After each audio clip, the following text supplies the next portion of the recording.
할렐루야. 주님의 크신 은총이 말씀의 삶을 참여하시는 모든 분들에게 함께 하시기를 축원합니다. 오늘은 10번째 시간으로 지혜자들에게 주어주시는 하나님의 특별한 은총 가운데 이 세상을 사는 동안에 얻게 될 유익이 무엇인가를 한번 살펴보려고 합니다. 오늘 함께 나누실 말씀은 잠언서 9장 1절에서부터 6절까지의 말씀인데요. 저와 함께 읽으시면서 오늘 우리에게 주신 하나님의 말씀을 함께 받겠습니다. 지혜가 그의 집을 짓고 7 기둥을 다듬고 짐승을 잡으며 포도주를 혼합하여 상을 갖추고 자기의 여종을 보내어 성중 높은 곳에서 불러 이르기를 어리석은 자는 이리로 돌이키라. 또 지혜 없는 자에게 이르기를 너는 와서 내 식물을 먹으며 내 혼합한 포도주를 마시고 어리석음을 버리고 생명을 얻으라.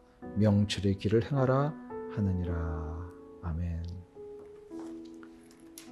잠언에 나오는 지혜는 하나님을 아는 능력이라고 여러 번에 걸쳐서 말씀을 드렸습니다. 그래서 이 지혜를 여러 가지 비슷한 단어로 혼용해서 사용하고 있습니다. 지식, 훈계, 법도, 말씀 같은 단어들이 그 예입니다. 그리고 때로는 지혜를 인격적인 단어로 사용하기도 합니다. 그래서 앞으로 오실 예수 그리스도를 미리 예표하는 단어로 사용하기도 하고, 때로는 한 인간으로 오시는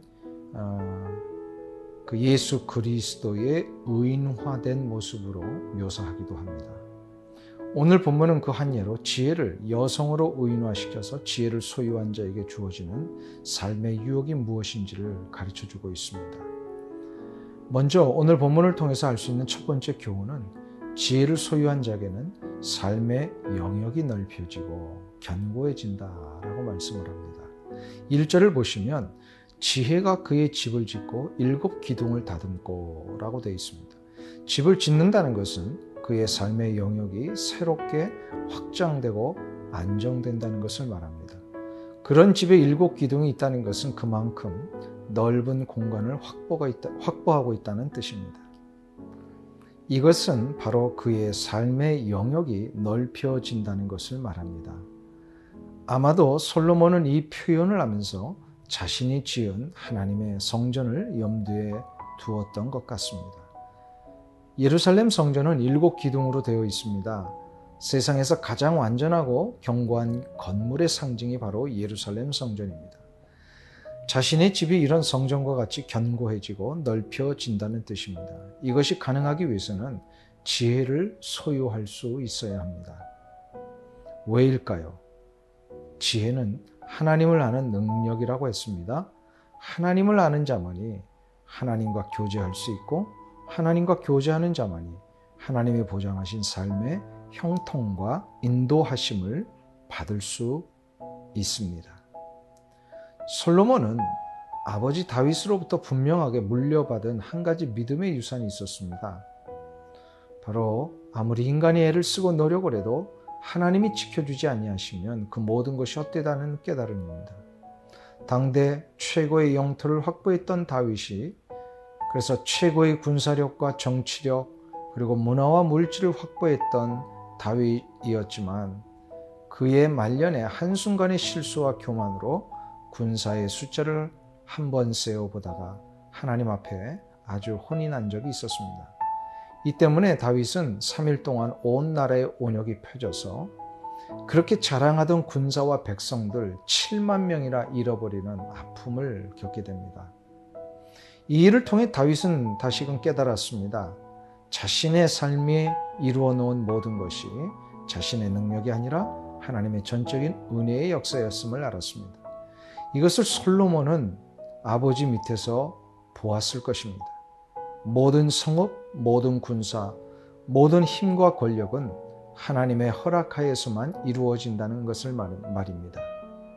그래서 솔로몬은 시편 127편에서 자신이 만든 성전에 올라가면서 날마다 이 노래를 불렀습니다. 여호와께서 집을 세우지 아니하시면 세우는 자의 수고가 헛되며 여호와께서 성을 지키지 아니하시면 파수꾼의 깨어 있음이 헛되도다. 너희가 일찍이 일어나고 늦게 누우며 수고의 떡을 먹음이 헛되도다. 그러므로 여호와께서 그의 사랑하시는 자에게는 잠을 주시는도다. 우리 말씀의 삶을 참여하시는 여러분들, 혹시 이 말씀이 여러분의 마음에서부터 인정이 되십니까? 하나님이 우리의 인생의 성을 지켜주셔야 우리가 그 안에서 편안한 잠을 잘 수 있습니다. 하나님께서 나에게 집을 허락하셔야 내가 그것을 견고히 누리며 잠을 잘 잘 수가 있습니다. 하나님께서 나의 삶의 영역을 확장시키셔야 내가 세상을 향하여 나아갈 수 있습니다. 이것을 인정하는 것이 지혜입니다. 그러면 두 번째로, 지혜를 소유한 자에게는 어떠한 유익이 일어나겠냐? 바로 삶의 기쁨과 부요함을 누리게 됩니다. 2절을 보시면 짐승을 잡으며 포도주를 혼합하여 상을 갖추고 라는 말씀이 있습니다. 이 구절은 잔치를 연상케 하는 구절입니다. 잔치는 무엇이죠? 기쁨이며 부요함입니다. 잔치집에서 음식을 먹는 것은 겨우 배고픔이나 갈증을 해소하는 정도가 아닙니다. 잔치집에서 음식을 먹는 것은 배부름과 기쁨을 마음껏 누리는 것을 말합니다. 우리의 인생이 겨우 생존하는 정도로 끝나는 것이 아니라 기쁨과 감격을 누리면서 내 삶의 조건들이 차고 넘쳐서 부요함을 누리는 길은 바로 하나님을 아는 지혜를 소유하는 데 있습니다. 하나님을 아는 자는 하나님과 교제를 하는 것이다라고 말씀을 드렸습니다. 하나님과 교제하는 자에게는 형통과 인도하심 뿐만 아니라 풍성한 생명의 축복이 이어지게 됩니다. 왜냐하면 하나님이 바로 생명의 근원이시기 때문입니다. 하나님과 교제를 하면 부족함이 없습니다. 그래서 다윗은 시편 23편에서 이렇게 고백을 합니다. 여호와는 나의 목자시니 내게 부족함이 없으리로다. 그가 나를 푸른 풀밭에 누이시며 쉴만한 물가로 인도하시는도다. 내 영혼을 소생시키시고 자기 이름을 위하여 의의 길로 인도하시는도다. 내가 사망의 음침한 골짜기로 다닐지라도 해를 두려워하지 않을 것은 주께서 나와 함께 하심이라. 주의 지팡이와 막대기가 나를 안위하시나이다. 주께서 내 원수의 목전에서 내게 상을 차려주시고 기름을 내 머리에 부으셨으니 내 잔이 넘치나이다. 내 평생의 선하심과 인자하심이 반드시 나를 따르리니 내가 여호와의 집에 영원히 거하리로다. 지금 이 말씀을 대하시면서 여러분은 어떤 확신이 드셨습니까? 하나님과 교제하는 자는 하나님이 그의 인생의 목자가 되시는 줄 믿습니다. 하나님이 목자가 되시면 내 인생에는 부족함이 없게 됩니다. 내가 가는 곳이 푸른 풀밭이요 내가 쉬는 곳이 생명의 물가가 됩니다. 그래서 언제나 어디서든지 하나님은 나를 안위하시고 지켜주시는 정도가 아니라 원수들의 눈앞에서도 내게 잔치상을 베풀어 주십니다. 이 잔치상이 얼마나 풍성하고 놀라운지 차고 넘치도록 부어주시겠다 약속을 하십니다. 여러분은 이것을 믿으십니까? 하나님을 아는 자에게는 이 축복이 주어지는 줄로 믿습니다. 하나님과 교제를 하시기를 축원합니다. 하나님은 생명이십니다. 생명의 하나님으로부터 그 생명의 역사를 공급받기만 하면 우리는 날마다 삶에서 원수들 앞에 보란듯이 잔치상을 받으며 차고 넘치는 풍성한 기쁨을 누리게 될 것입니다. 그럼 마지막 세 번째로 지혜를 소유한 자에게는 어떠한 유익이 있게 되느냐? 바로 하나님을 자랑하는 삶을 살 수 있게 됩니다.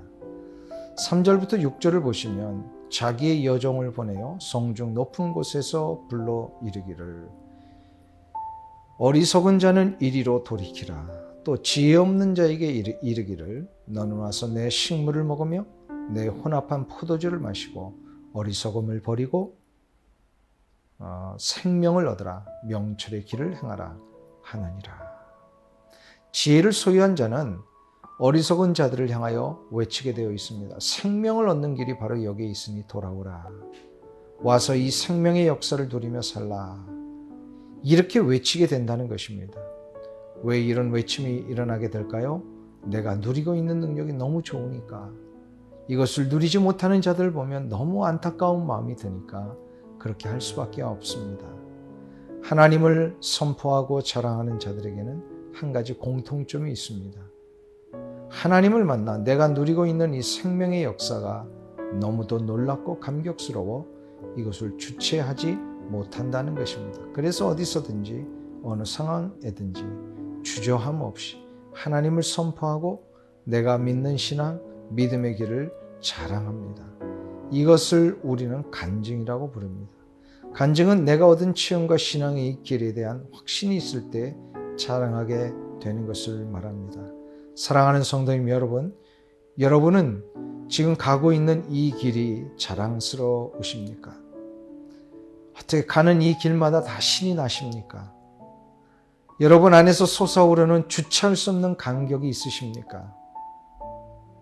하나님을 자랑하면 하나님은 여러분을 자랑스러워 하실 것입니다. 지혜를 소유하면 이 감격이 일어납니다. 하나님을 자랑하고 싶은 마음들이 일어나게 됩니다. 이 지혜를 소유하시어 아직도 인생의 참 감격과 기쁨이 무엇인지를 모르는 자들에게 선포하고 전하시는 은혜가 있으시기를 간절히 주님의 이름으로 축원합니다. 감사합니다. 이 한 주간도 이 말씀을 들으시고 이 말씀을 꼭 믿고 정말로 놀라운 지혜자에게 주시는 유익을 누리며 살아가시기를 간절히 주님의 이름으로 축원합니다. 다음 주에 뵙겠습니다.